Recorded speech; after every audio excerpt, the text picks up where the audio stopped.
And I wasn't going to watch this because I said, all right, this is going to be ridiculous or embarrassing or both. And then I realized I need to see which it is and how much of each. And it went off the charts. It set records.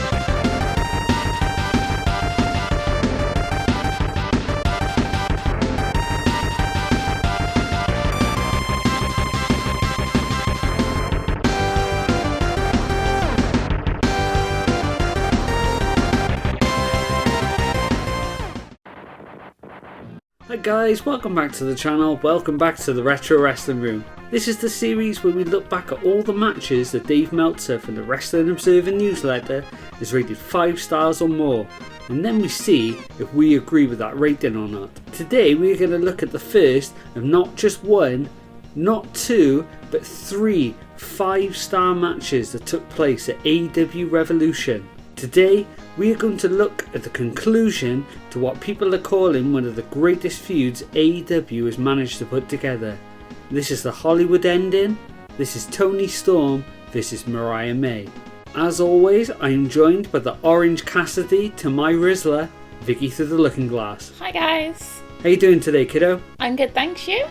Not too shabby. Shabby. Shabby. Actually, it's Schneeblay. This is the third match in the trilogy, and we got to see the first live when it took place at All In last year. Well, I never. Yep. Did you forget? Yeah. I thought I'd just seen this one. No, not just this one. It was lauded as one of the best matches on the card, probably only behind the main event and the MJF Will Ospreay match. I thought it was good there. I didn't realise it was the same feud. So I was going to ask you, do you remember much about that match? But I'm guessing not. I remember the match and I remember it being good. I didn't realise that this was the same feud. I just thought I'd seen them have a match together previously. I didn't realise it was the same storyline continuing from August, I'll be honest. I'm not the most up to date with AEW at the moment, so I didn't realise it was continuous. Have you read my script? No. Because my next thing is, you haven't watched AEW for a while. So it'll be good to see what you think of all these matches as you're kind of going in blind. Yeah, completely blind. It'll be interesting to see how much of the story you'll be able to pick up from each of the promo packages. Yeah, I'm completely blind. I genuinely can't remember the last time I watched AEW. Since you've been doing your live streaming and you're watching it when it's happening, I'm not catching up. I keep forgetting to catch up the next day because I'm not watching it with you and you've already seen it. So I feel like I am behind, and the reason I don't join him on the live streaming is because I feel so awkward live streaming. I don't know what to do with myself. I feel like I'm a potato, and also it's at 1 o'clock in the morning and I'm usually asleep, so... Yeah, we're usually looking at our most feral at that time, and we're both tired. I spend the live streams just getting confused over words, confused over moves, and yawning. I think it's funny how with the live stream, you get up to live stream and I go to bed. Yeah. So yeah, not up to date with AEW at the moment. I'm excited for this, see the promo package, because I do have to say AEW puts together the best promo packages. But now the third match in the trilogy. It will be a Hollywood ending. But for who? Mariah May or timeless Toni Storm? We start the promo package that shows the entire feud before All In last year and how they went from friends to better enemies.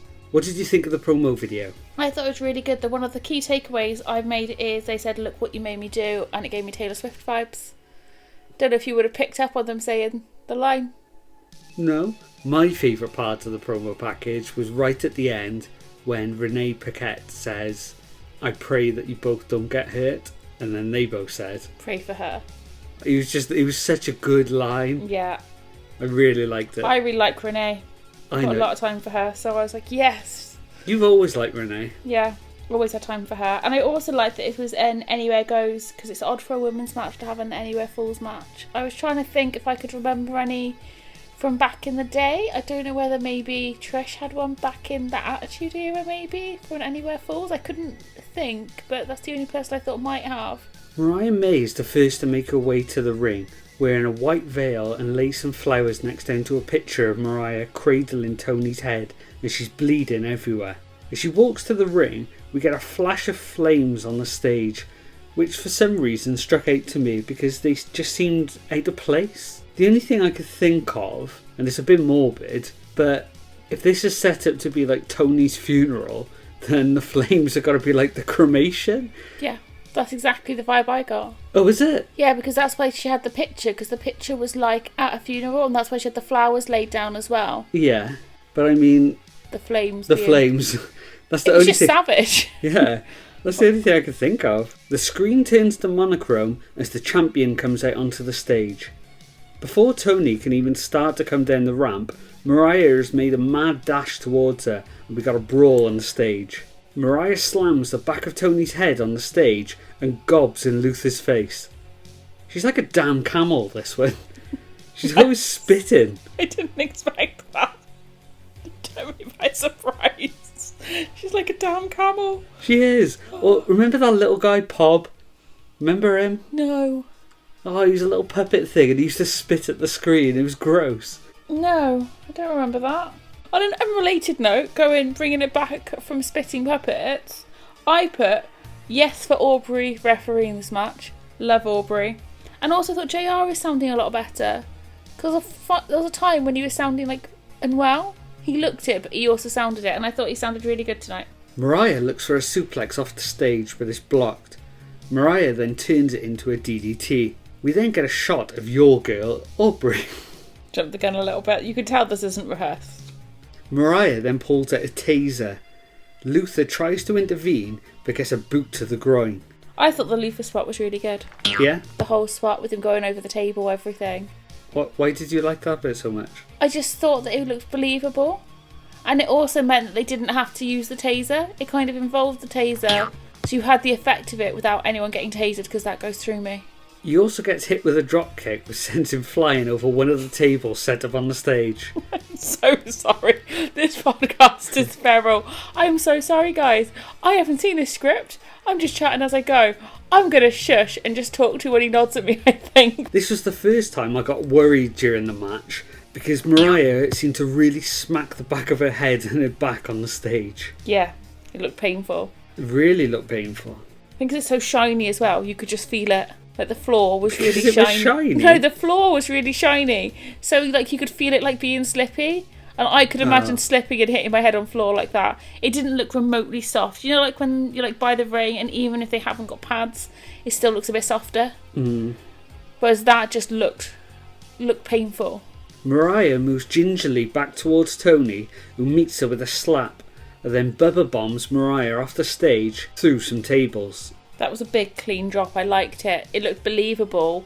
But it was so clean. Like, normally when there's a big drop off the side, you're like, oh, that botch, that looks painful.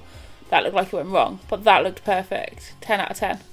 Ooh, 10 out of 10. Even though we're marking things out of 5 for the rest of the match, I like how you're just introducing 10 out of 10 there. I told you guys, it's feral today. It's been a long week. Mariah then gets thrown into the guardrail before making the way back to the ring. Toni slams Mariah into the steps, looks for a pile driver on the steps, but Mariah tries to run away. Only gets to the barricade and then is dropped on them. Then she is met with a hanging DDT onto the floor. Toni looks for a hip strike on the outside but misses and hits the barricade. Mariah capitalises and pile drives Toni onto the steel steps.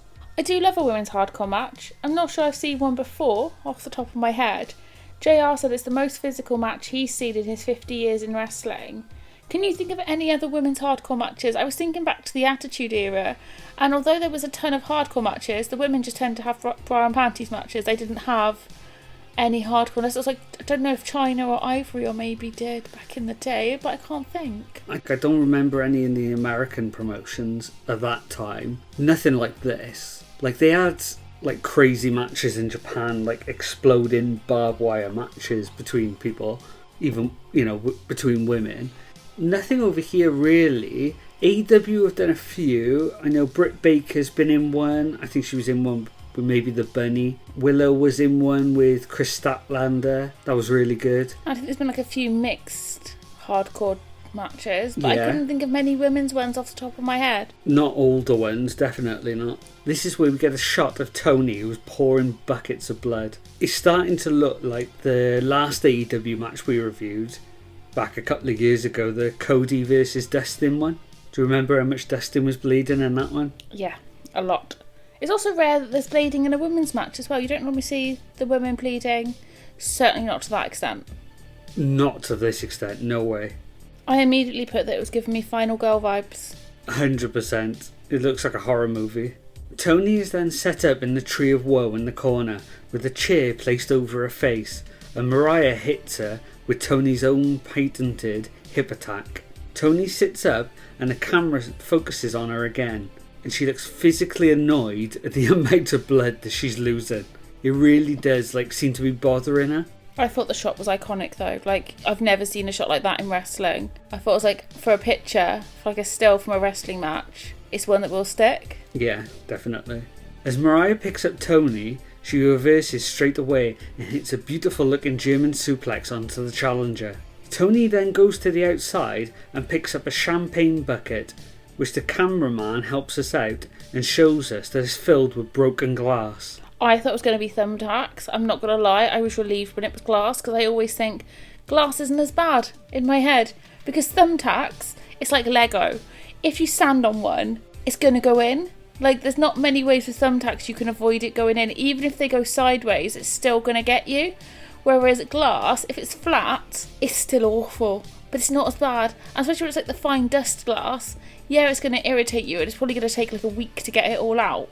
But it's not as bad as a thumbtack, because a thumbtack presses in, You know what? I'm going to go out on a limb here. I prefer neither. I'm going to be happy having neither stuck in me. The thumbtack is in Home Alone, when he stands on the nail. Ugh. That's like a thumbtack. Actually, that nail in Home Alone is one of the worst things ever, so yeah, maybe. Thank you. We cut to Mariah May, and she's doing exactly the same thing. They both stare at each other and tape up their fists and dip them into the broken glass. These two have been watching too many Axel and Ian Rotten matches, because they had a Taipei death match in ECW in about 93, and they did that. So 30 years on, it is still not got any easier to watch. They both swing at each other but keep missing until Toni lands a stiff jab with a glassed up fist to the chest of Mariah. Tony Schiavone says the mouth, but I'm not too sure. Toni Storm then empties both buckets in the centre of the ring, and as she pulls Mariah May back into the ring, we see Mariah is now bleeding from the head. Wait, it definitely didn't strike her in the head. The commentator said mouth, and I'm pretty sure it was the chest. This is getting very suspicious. I will say though, with the blading and the blood on the face, it works so much better because they're blonde. Because you could see the blood in the hair.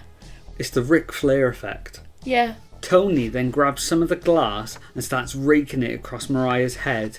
Jim Ross even shouts, "Good God Almighty, what are we doing here?" Mariah comes back and shatters a champagne bottle between the champion's legs. This is getting mad. It's just insane. But I'm here for it. Ooh. As I was just about to say, these two look like the final girls of a horror film. Excalibur says, this is quickly becoming a horror film. See, good minds do think alike. I do feel sorry for Aubrey counting to 3 on the glass. Nobody mentions that she has to do a 3 count. I know she's got gloves on, but she has to do a 3 count and slam her hand into the ring 3 times.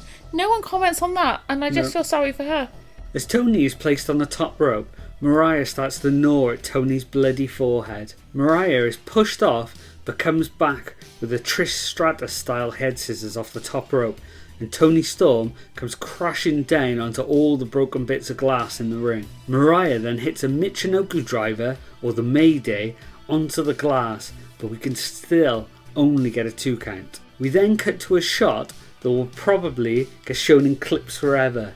It's an aerial shot of Toni laying on her back, surrounded by glass and her own blood.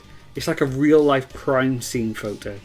I thought maybe it's because we watched it the other day, but it reminded me of the end of A House of Thousand Corpses when she escapes and she gets out from the Firefly family and she just lies. I think she lies on the side of the road before she gets up when she crawls out, and she's just covered in blood, and that's what it reminded me of. Mariah screams, "I effing hate you," but Toni manages to pull off a Storm Zero. This time, it's Mariah who goes face first into the glass, but again, it's only a 2 count. Toni goes to the outside and grabs a shoe. I like shoes. It's not just a random shoe though, it's the shoe that started off this entire feud. It's the same one that busted open Toni Storm in the lead up to this match. Has anyone checked that it is actually the same shoe? Because I'm not that up to date. Was it the same foot? Did we check? I mean, I'm a Cinderella girl, so I'm very much onto these things. When she grabs the shoe, you can see the glass in Storm's back. You can see the little shades of glass. I didn't like that.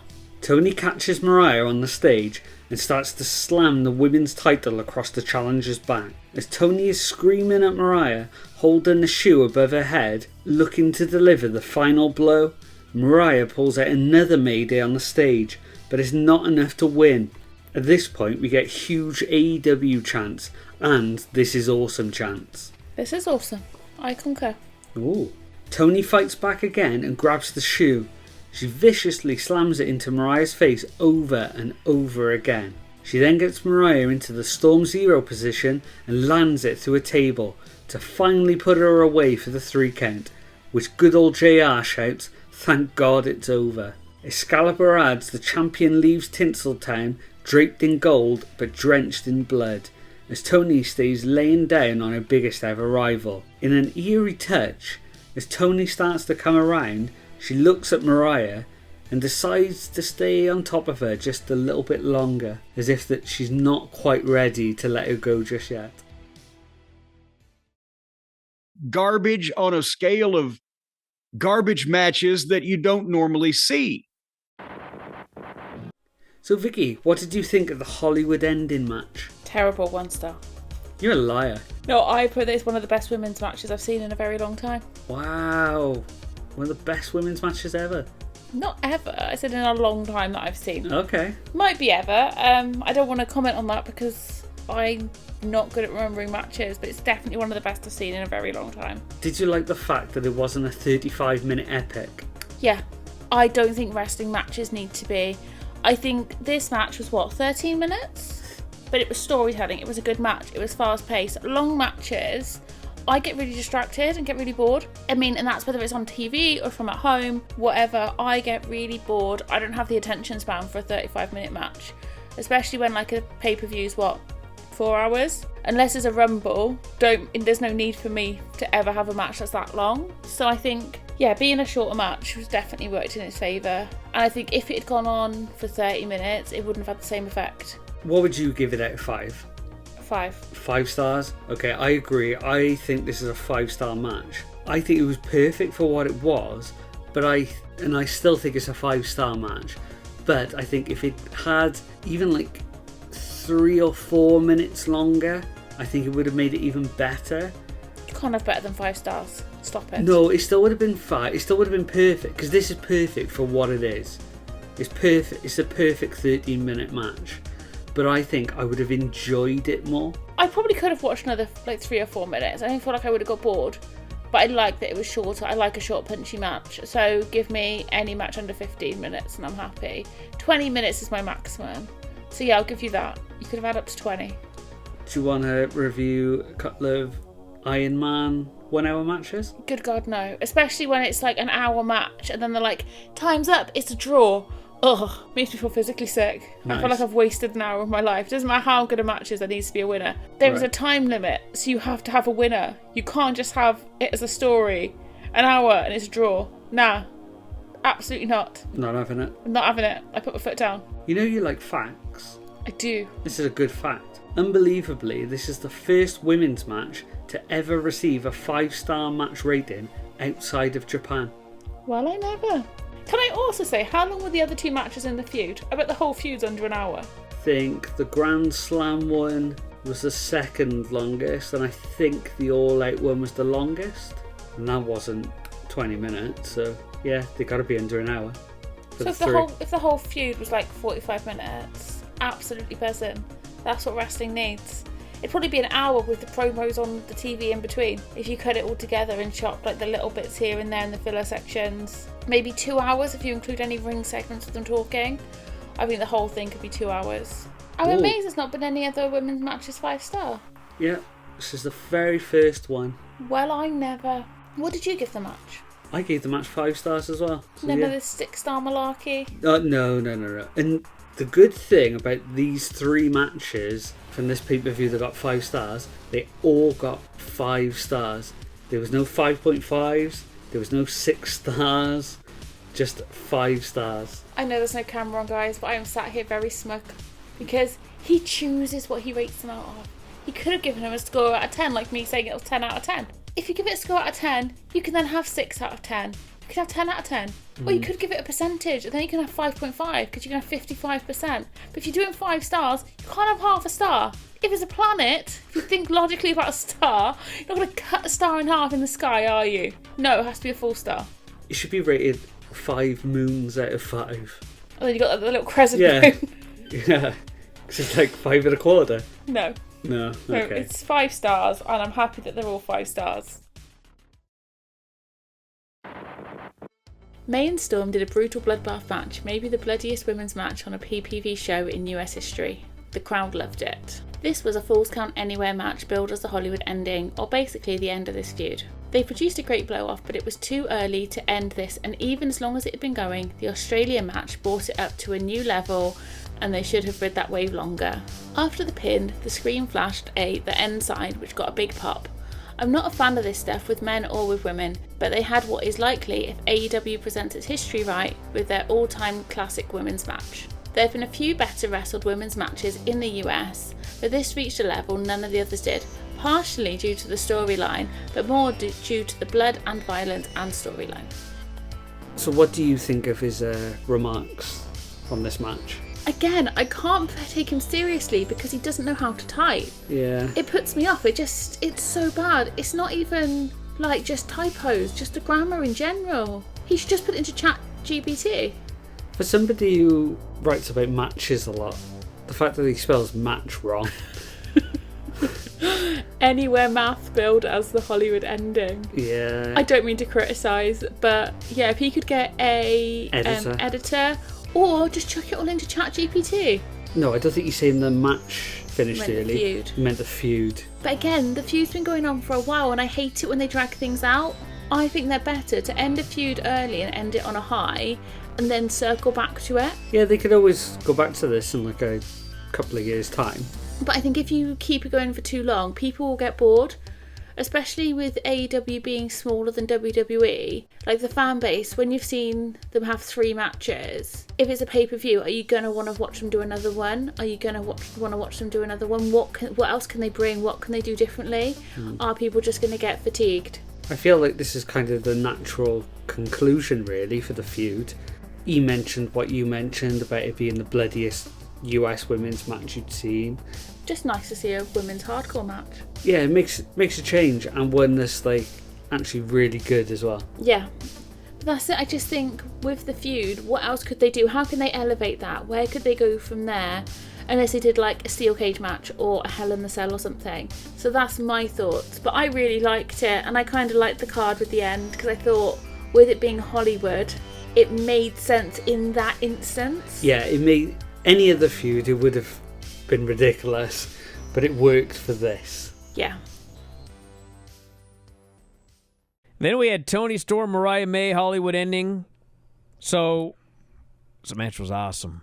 It was awesome. I really am sad that they're blowing this feud off because it's like one of the, I think the feud is, I think Australia was really where the feud like got so much better, and then now you're doing the final, and they really only did 3 matches, and the first match was really good, the second match was awesome, and the third match was one of the better women's matches in some ways in the history of the United States wrestling, just because it's such a bloodbath, and I was like, I know that this is not a match for everyone, but a lot of people really love this match. They had a guy in the crowd that had a giant "For the Sickos" sign that he kept holding up during this match.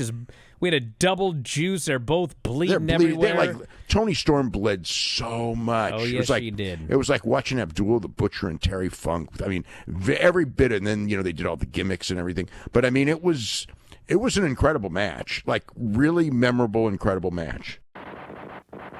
So there we go, guys. That was our 5-star match review of Toni Storm versus Mariah May from AEW Revolution 2025. What did you guys think of this match? Did you agree that it is one of the best women's matches of all time? Do you think that their match at All In or Grand Slam were better? Was it the best match of the night? If you enjoyed this video, please leave a like and subscribe, and check out all the other 5-star matches that we've reviewed. Next time we'll be back with another 5-star match from this very same show. So for now, it's a bye from Vicky. Bye, guys. And it's a bye from me. Bye. And hopefully we'll see you for another video soon.